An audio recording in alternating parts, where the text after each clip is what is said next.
This is the Lone Creator YouTube. We hope this video helps. In this video, I will show how to use inventory in QuickBooks Online only way. Start by enabling inventory tracking in Account and Settings, then save changes and refresh. Next, create product records with SKU, cost, and sales price, and assign correct income and inventory accounts. Add opening quantities or import items to build your stock list. Check stock levels regularly and reconcile inventory adjustment. In this video, I will show how to use inventory in QuickBooks Online only way.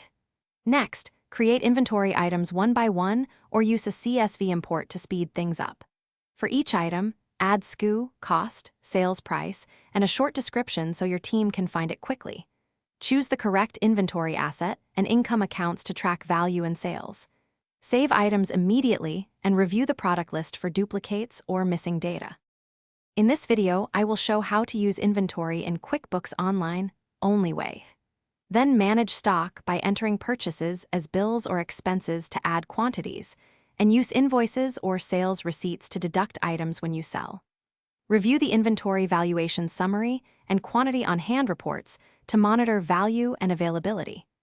Adjust quantities with inventory adjustments for shrinkage or corrections, and set reorder points to keep items in stock without excess.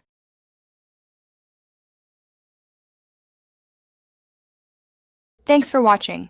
Consider subscribing if we helped you.